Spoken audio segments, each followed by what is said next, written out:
Helburu Loraldi Eskolaren orokorrien gure kulturaren transmisioa egitea da, baina eskola arautuaren barruan, hezkuntza arautuaren barruan. Azkenien ikasteko adinean dauzen ume eta gazte guztiek gure kulturaren transmisioa jaso desatela, hori bermatuta geratu daiten. Lehen helburua da kultura hori transmititzie, baina modu oso jolasgarrien, jolasaren bitartez eta gure kultura adierazpen guztiek erabiliz. Azkenien, LH3ko ikaslekin lanean egon gara, helburua izan da hori, eurek gure kulturagaz, gure kulturan murgiltzea, disfrutatzea eta bizipen horretatik zerbait irakaspen bat jasotzea. Ikasi dute euskara modu divertigarri batean.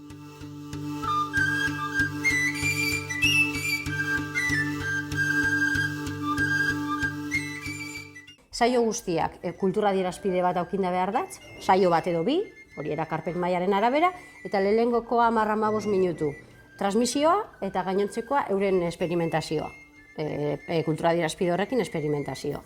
Proiektu hau ez da bakarrik haurrekin egiten, baizik eta ere familiekin, eta oso harrera ona eduki du proiektua. Bai umeekin eta bai gurasoekin zuzenekoetan tailer mota berdinak egin doguz. Azkenean oinarrie izen da azaltzie gure kultura nondik datorren, zelako harremanetan egondan beti naturarekin, eta orain bai dauen, eta saiatzea konektatzen bai aurrak eta bai gurasoak natura horrekin. Ezagupenetik eta azalpenetik gure kultura ezagutzen. Son actividades que si no te las proponen, pues tú no te vas a poner a hacerlas, ¿no? Está bien estos espacios, ¿no? En los que te puedas salir de la zona de confort, de lo que siempre haces y hacer distintas, no sé, cosas que aunque no harías, sino dinámico esan da, de interesgarria, divertigarria.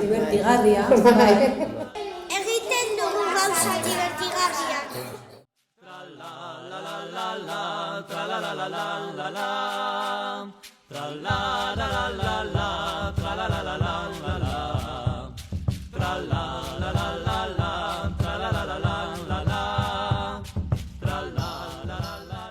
Pentsatu dugu, olako proiektu baten, ondo egongo zala kultura adierazpidean edo kultur munduan sortzailean pertsona bat gonbidatzea eta berarekin zerbait partekatzea. Elkarren artean sortutako zerbait egitea.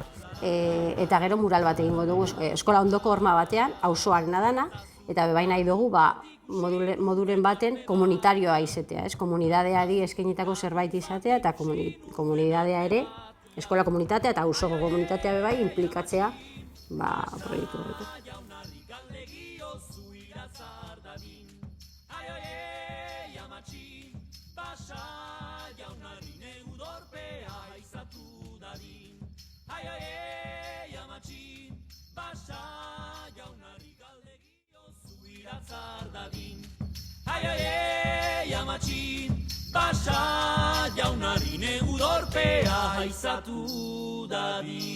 Hau ikas komunitate bat da eta murala da azkeneko izpena ikusteko auzoan zerbait egin dela ikastetxe moduan. Ikasle guztiek hartu dute parte muralean eta ere jakiteko hori dela proiektuaren azken produktua edo.